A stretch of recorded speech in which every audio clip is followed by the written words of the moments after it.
Hello everyone, welcome back to EduCraft classes. Today we will see here articles in easy words. आज आपण articles पाहणार आहोत. सोप्या भाषेमध्ये मी तुम्हाला इथे मराठीतून समजावून सांगणार आहे. पहा, व्हिडिओला सुरुवात करूया. त्यात एक रिक्वेस्ट आहे, तुम्ही अजूनही चॅनलला जर सबस्क्राइब केलं नसेल ना तर प्लीज सबस्क्राइब करून घ्या.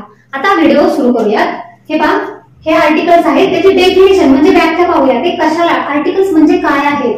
पहा, मी इंग्लिश मधून लिहिलेलं आहे. In grammar an article is a word used to modify a noun which is a person, place, object or idea.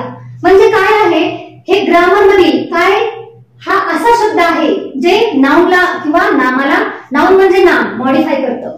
तसेच ते यूज कोणत्या ठिकाणी, अ पर्सन कोणत्याही व्यक्ती, ठिकाण, ऑब्जेक्ट वस्तू किंवा आयडिया ह्या मध्ये तुम्ही कोणत्याही नामामध्ये तुम्हाला हे हा वर्ड मॉडिफाय करतो. त्यालाच ते आर्टिकल्स कोणते आहेत, ए, एन आणि द, हे तीन आर्टिकल्स आपल्याला इथे पाहायला मिळतात इंग्लिश ग्रामर मध्ये.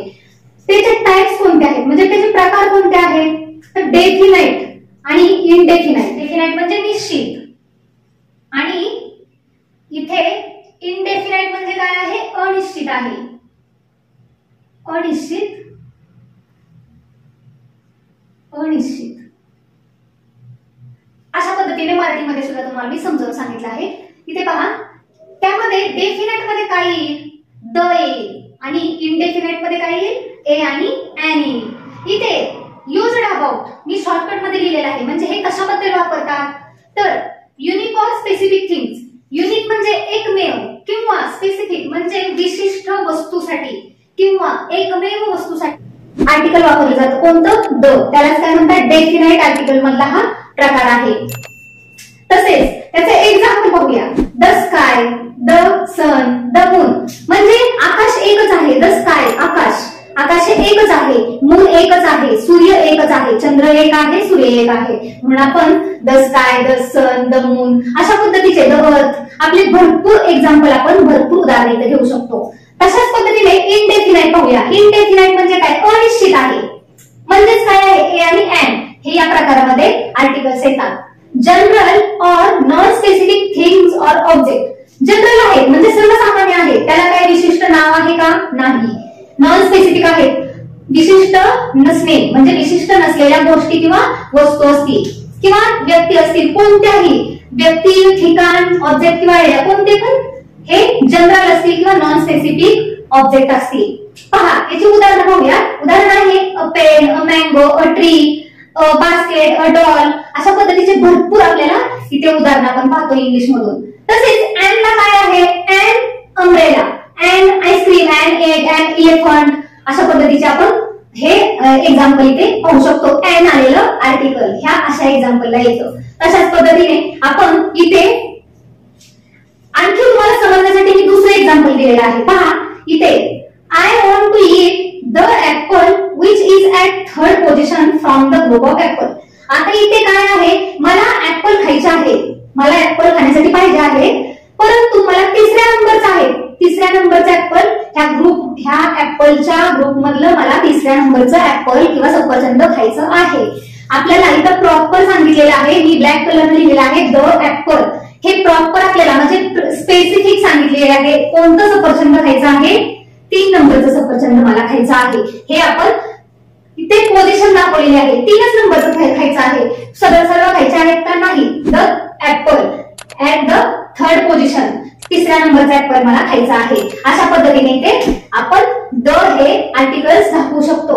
इथे तसंच इथे आहे इनडेफिनाइट मध्ये काय पाहू शकतो, I want to eat an apple from the group of apple. आता इथे पहा, इथे द ऍपल आलेला आहे. का आलेला आहे, तर हे निश्चित आहे, आपण निश्चित संख्या दर्शवलेली आहे, निश्चित त्याची स्थिती दर्शवलेली आहे. स्पेसिफिक आपण थिंग्स दाखवलेला आहे, स्पेसिफिक फ्रूट दाखवलेला आहे. त्याच्यामुळे काय आपण इथे लिहिलेलं आहे, द ऍपल लिहिलेला आहे. काय आहे, द ऍपल लिहिलेला आहे. परंतु इनडेफिनाइट मध्ये अनिश्चित जनरल असेल तर आपण काय लिहिलेलं आहे, एन ऍपल लिहिलेला आहे. म्हणजे मला कोणतंही सफरचंद चालेल ह्या ग्रुप मधलं. काय आहे, I want to eat an apple from the group of apple. An apple म्हणजे एक असेल तरी चालेल, कोणतंही एक. हे ग्रुप आहेत ना 5 ऍपलचे, त्यातले कोणतेही. तसं इथे काय दिलेलं आहे, थर्ड पोझिशनच मला इथे ऍपल खायचं आहे. म्हणून आपण अशा पद्धतीचे एक्झाम्पल मी तुम्हाला समजण्यासाठी एक्स्ट्रा एक्झाम्पल दिलेला आहे. तसेच आता आणखी अजून सविस्तर तुम्हाला सांगते. इथे पहा, when to use a or an. फक्त ए आणि एन आर्टिकल कसं तुम्ही ओळखणार, किंवा एखादं वाक्य आलं असेल, एखादं पॅरेग्राफ आलेला असेल तुम्हाला, तर तिथे ए एन द हे आर्टिकल्स वापरा असा आपल्याला प्रश्न विचारला जातो. त्यामध्ये आपण काय करायला पाहिजे, तर इथे पहा आपल्या इंग्लिश मध्ये अल्फाबेट्स किती आहेत, 26 अल्फाबेट्स आहेत. अक्षरे किती आहेत, ए टू झेड अशी 26 अक्षरं आहेत. त्यापैकी 5 ओवेल्स आहेत, म्हणजे स्वर आहेत. ओवेल्स म्हणजे काय, स्वर. इथे मी लिहिते तुम्हाला समजण्यासाठी, स्वर. आणि कॉन्सोनंट 21 काय आहेत, 21 कॉन्सोनंट्स आहेत. व्यंजन किती आहेत, व्यंजने हे 21 आहेत, 21 व्यंजने आहेत. त्यातली मी स्वर किती आहेत, ए ई आय ओ यू हे काय आहेत, स्वर आहेत. तसेच इथे हे 21 कॉन्सोनंट्स म्हणजे हे सोडून हे बाकीचे जे अक्षर आहेत, बाकीचे जे अल्फाबेट्स आहेत, लेटर्स आहेत, ते काय आहेत, कॉन्सोनंट्स आहेत, व्यंजन आहेत. म्हणून आपण ही व्यंजन इथे लिहून घेतलेली आहेत. आता ह्या व्यंजनामध्ये आपण ओळखायचं कसं आहे, एक केव्हा वापरायचा आहे, तर जेव्हा हे स्वर आलेले असतील ना तेव्हा आपण एन वापरायचा आहे. काय वापरायचं आहे, एन वापरायचं आहे. एन हे स्वर ए ई आय ओ यू या लेटर्सनी जर शब्दाची सुरुवात होत असेल तर आपण एन हे वापरायचं आहे. एक्झाम्पल आहे an umbrella, an ice cream, an egg अशा पद्धतीचे हे आपण इथे स्वर दिलेले आहेत. ते पहिल्यांदा इथे आलेले आहेत पहा, यू आय ई. तशाच पद्धतीने आपण ए केव्हा वापरायचं आहे आर्टिकल, तर 21 कॉन्सोनंट मध्ये हे जे व्यंजन आहेत, हे व्यंजन आहेत, कॉन्सोनंट्स आहेत, ते जेव्हा पहिल्यांदा येतील ना तेव्हा ए वापरायचं आहे. जसं की एक्झाम्पल मध्ये मी लिहिलेलं आहे a pen, mango, a mango, a tree अशा पद्धतीचे, ए रॅट, ए स्टार अशा पद्धतीचे ह्या व्यंजन जर सुरुवातीला शब्दामध्ये आलेले असतील ह्या पद्धतीने पी एम टी अशा पद्धतीने आले असेल तर बिनधास्त तुम्ही ए हे आर्टिकल इथे वापरायचं आहे. तशाच पद्धतीने मी तुम्हाला एक अपवाद आहे, काही आपले इंग्रजीमध्ये शब्द असे आहेत ते अपवादामध्ये जातात. मी तुम्हाला 3 अपवाद दिलेले आहेत पहा, अँड हवर, अँड हाव, आवर. म्हणजे आपण यचा हा सायलेंट एकदम असतो. आपण हवर बोलतो तेव्हा आपण आवर असं ओचा उच्चार जास्त करतो. म्हणून इथे आपण एक्झाम्पलला इथे एक्सेप्शन म्हणजे अपवादामध्ये काय आलेलं आहे, अँड आवर. इथे यच आहे, आपण म्हणाल की यच हे कॉन्सोनंट आहे, व्यंजन आहे, म्हणून ए यायला पाहिजे, तसं नाही.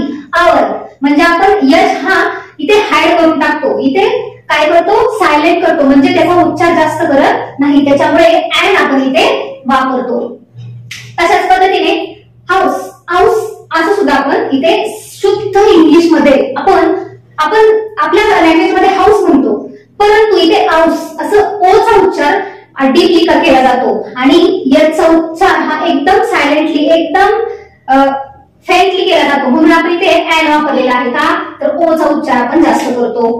प्रोनाउन्सिएशन काय असतं, ओचं जास्त असतं, म्हणून आपण इथे अँड हे आर्टिकल वापरतो. तसेच ए ऑनेस्ट, ऑनेस्ट मध्ये सुद्धा हॉनेस्ट म्हणत नाही, ऑनेस्ट म्हणून ओ हा आपल्याला उच्चारामध्ये पहिल्यांदा जास्त आपण त्याच्यावरती भर देतो. एचा सायलेंटली आपण एकदम हळूवारपणे इथे म्हणतो, म्हणून आपण इथे अँड वापरलेला आहे. अशा पद्धतीचे काही एक्झाम्पल आहेत सुद्धा इंग्लिश ग्रामर मध्ये, अशा पद्धतीचे सुद्धा एक्झाम्पल्स आपल्याला येतील. परंतु इथे आपण समजून जायचं आहे की आपण बोलताना काय उच्चार करतो, प्रोनाउन्सिएशन आपलं काय असेल इथे, त्याच्यावरून अँड इथं येतं. पण तुम्हाला फक्त सर्वसामान्य बेसिकच तुम्ही लक्षात ठेवायचं आहे की हे एवढंच तुम्ही लक्षात ठेवा की जर स्वर हे 5 स्वर आले असतील, वोवेल्स आले असतील तर अँड वापरायचं आहे. आणि हे कॉन्सोनंट हे स्वर सोडून हे जे बाकीचे लेटर्स आले, हे व्यंजन आली ना, तर आपल्याला ए हे आर्टिकल्स वापरायचे आहेत. आणि स्पेसिफिक, आता द चा राहिला प्रश्न, तो द कधी वापरायचा आहे तर स्पेसिफिक असेल. समजा एखाद्या माणसाचं नाव स्पेसिफिक माणूस असेल, एक विशिष्ट व्यक्ती असेल, किंवा फॉर एक्झाम्पल आता गर्ल आपण म्हणू का, नाही गर्ल म्हणणार नाही, कारण एक सर्वसामान्य मुलगी आहे, परंतु ती स्पेसिफिक मुलगी, ती प्रॉपर मुलगी कोण आहे माहित आहे का, नाही. म्हणून ती मुलगी काय आहे, त्या मुलीचं जर नाव माहिती असेल तरच आपण इथे द वापरू शकतो. आता एक्झाम्पल मध्ये मी तुम्हाला सांगते,